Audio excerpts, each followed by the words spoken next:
Welcome back sa PH Grind Recap. Ngayon ay ibabahagi ko sa inyo ang American biographical war drama film noong 2005 na pinamagatang Jarhead. Spoilers ahead, watch out and take care. Ang drill instructor na si Fitch ay winelcome ang mga bagong recruit sa USMC Barracks. Ipinahayag niya na walang mga itim o puti dito, lahat sila ngayon ay berde.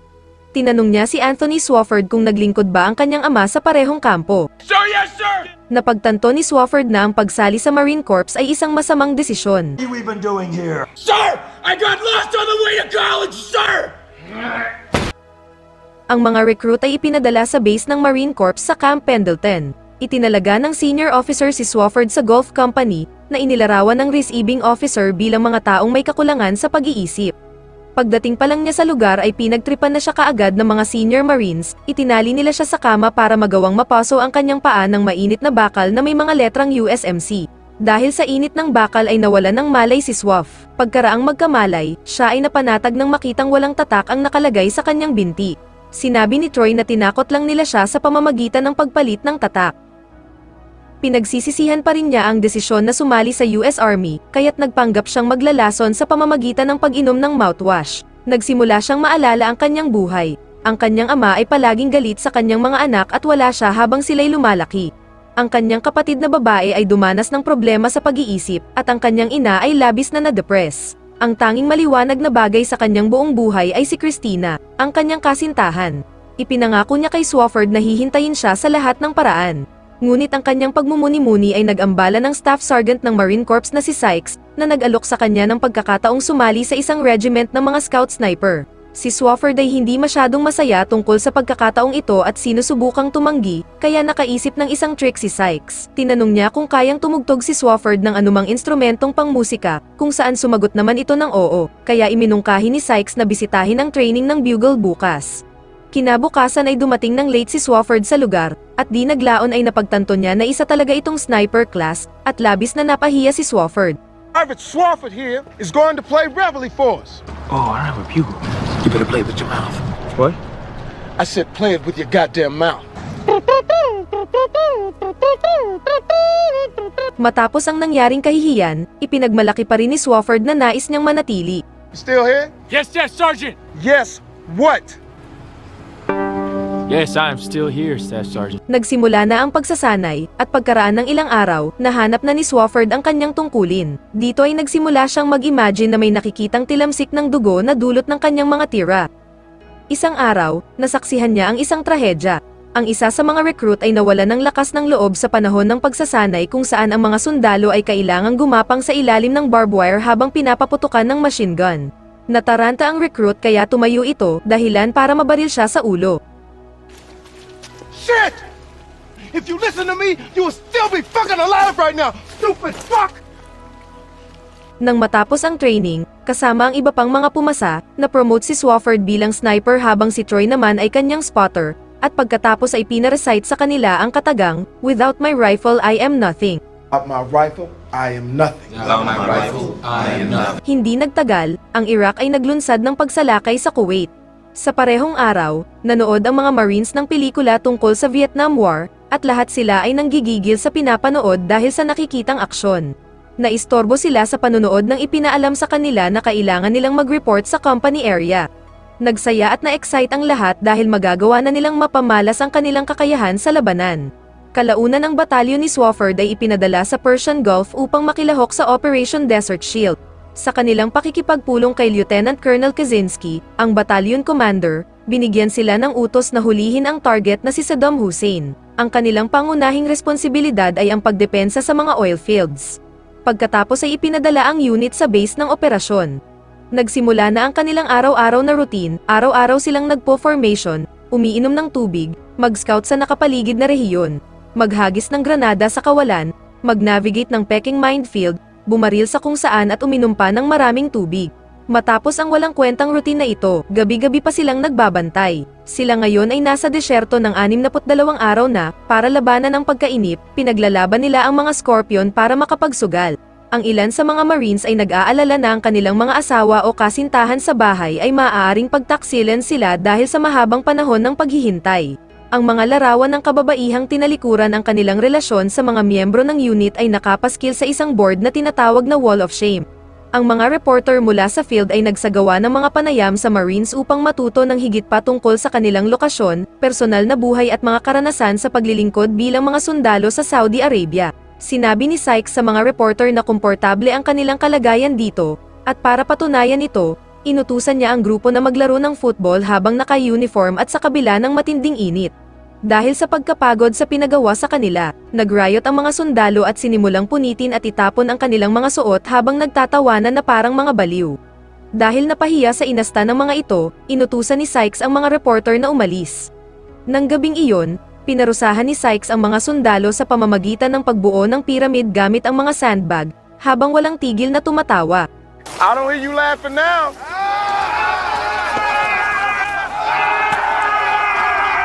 Pagkatapos ng gabing iyon, bumalik ang squad sa kanilang kampo at nakatanggap ng ilang liham mula sa kanilang mga mahal sa buhay. Nakatanggap si Swaff ng liham mula sa kanyang kasintahan na si Christina. Sinabi nito na may bagong kaibigan ang kanyang kasintahan na nagngangalang Carl, at nagsimulang magkaroon ng hinala si Swaff na niloloko na siya ng kanyang nobya. Iniinis siya ng mga kasama at sinabing malapit nang ilagay ang larawan ni Christina sa Wall of Shame. Ilang araw na iniisip ni Swaff ang mga sinabi ni Christina.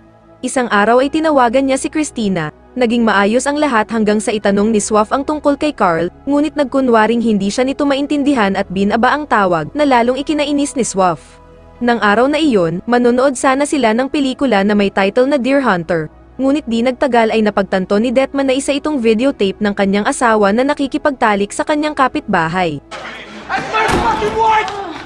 You fucking bitch! Fuck! Oh! No! Fuck! I wanna go home! I wanna go home! Ginawa ito ng kanyang asawa bilang higanti sa panloloko ni Detman sa nakaraan. Habang ang iba ay pinagpatuloy ang panonood sa video, ngunit pinigilan sila ni Troy at pinagbawalan. What are you doing?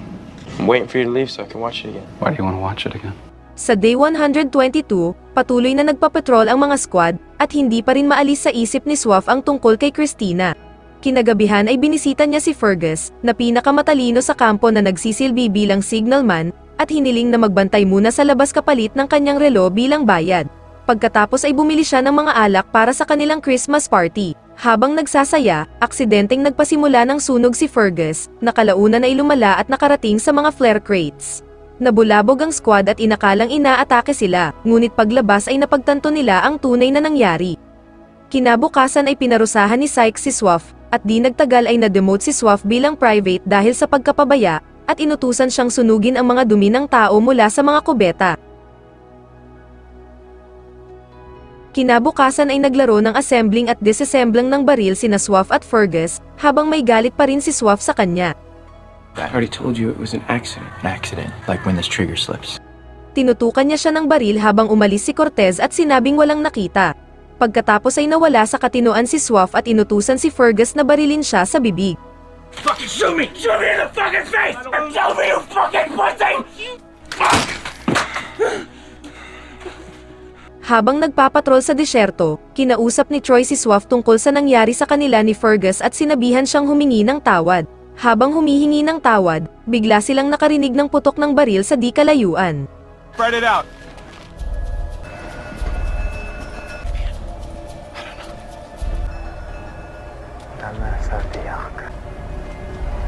Form a line! Easy. Hold your fire. Alas Sadiak! Alas Sadiak. What's up, man? What's he doing? Hey, don't fucking touch the rifle! Matapos na sabihin sa kanila na mayroong bumaril sa kanilang camel, umalis na ang squad. Habang naglalakbay, pinag-usapan nila ang nangyari at nagulat sila nang malaman na nagsasalita ng Arabic si Swaff. Nalaman din nila na si Fowler ang taong bumaril sa camel at ginawa niya iyon dahil lang sa pagkainip. Tinitigan siya ng mga kasama ng may pagkadismaya, at alam nilang dahil sa kanya ay muntik na silang makapatay ng 9 na sibilyan. Pagkatapos ay nakasalubong nila ang sasakyan na may sakay na babae, at pinakita ni Fowler ang kanyang kahusayan. Sinabihan sila ni Sykes na ngayon ay isasagawa na nila ang Operation Desert Storm dahil inanunsyo na ni Hussein ang opisyal na pananakop ng Iraq sa Kuwait at magkakaroon ng mga pinsala. Na-excite ang mga sundalo dahil magagamit na nila ang kanilang husay sa pakikipaglaban sa tunay na gera. Ang kalaban ay gumagamit ng nakakalasong gas, kaya ang mga sundalo ay binigyan ng atropine pills at mga karagdagang itinurok. Ang lahat ng mga sundalo ay kailangang pumirma sa isang waiver dahil ang mga pills ay hindi pa napatunayan. Si Kruger ay hindi uminom ng mga pills at tumangging pumirma sa waiver.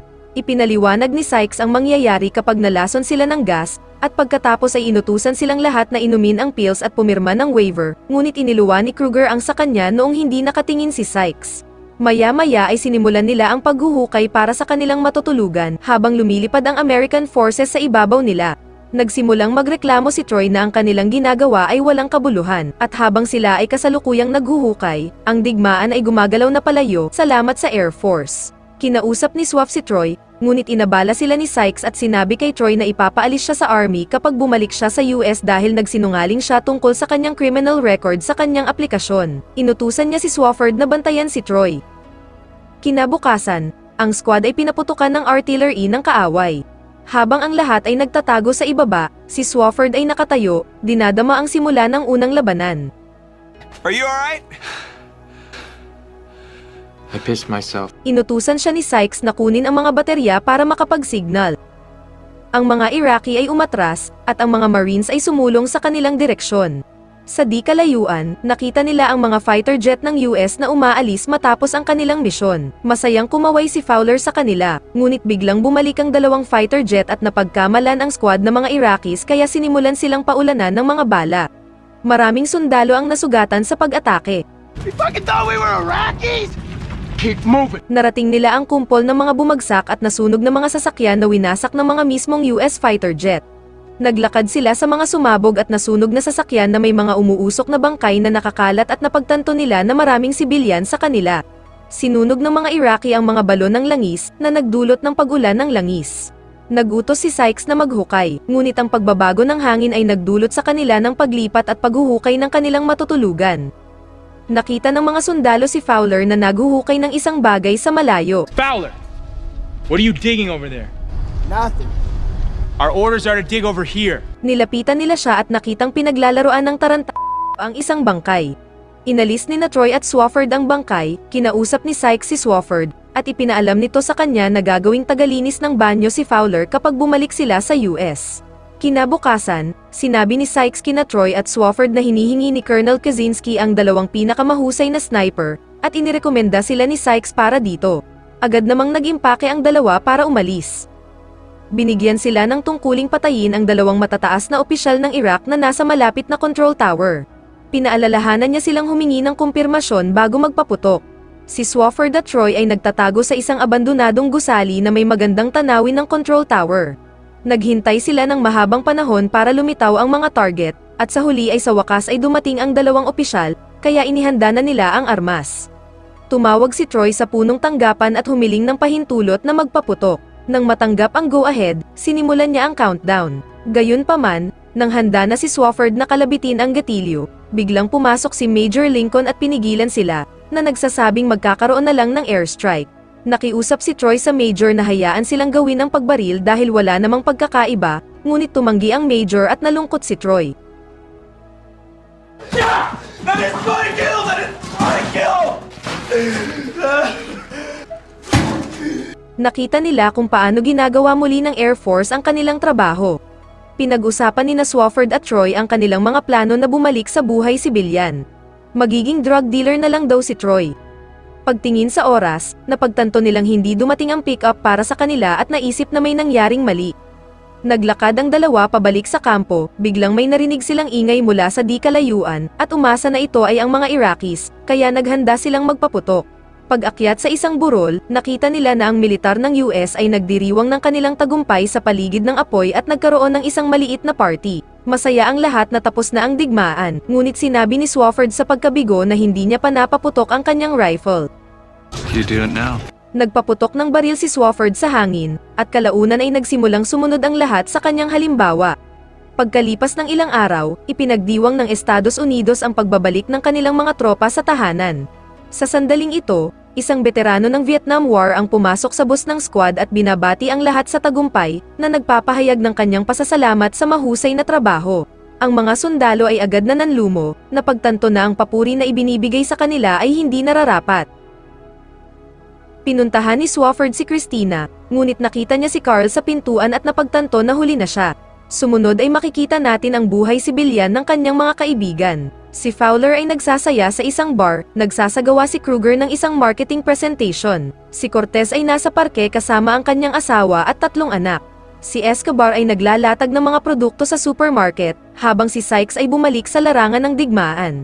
Pagkalipas ng ilang araw, binisita ni Fergus si Swofford at sinabing mayroon siyang malungkot na balita, dahil namatay na si Troy. Ang buong squad ay dumalo sa kanyang libing. Ang pelikula ay nagtapos sa mga salita na anuman ang gawin ng isang lalaki pagkatapos maglingkod sa Marine Corps, magtatayo siya ng bahay, magmamahal ng babae o magpapalit ng diaper ng kanyang anak, siya ay mananatiling Jarhead. Maraming salamat sa panonood at kung nagustuhan mo ang movie recap na ito, huwag kalimutang mag-subscribe para sa mga susunod pa na video.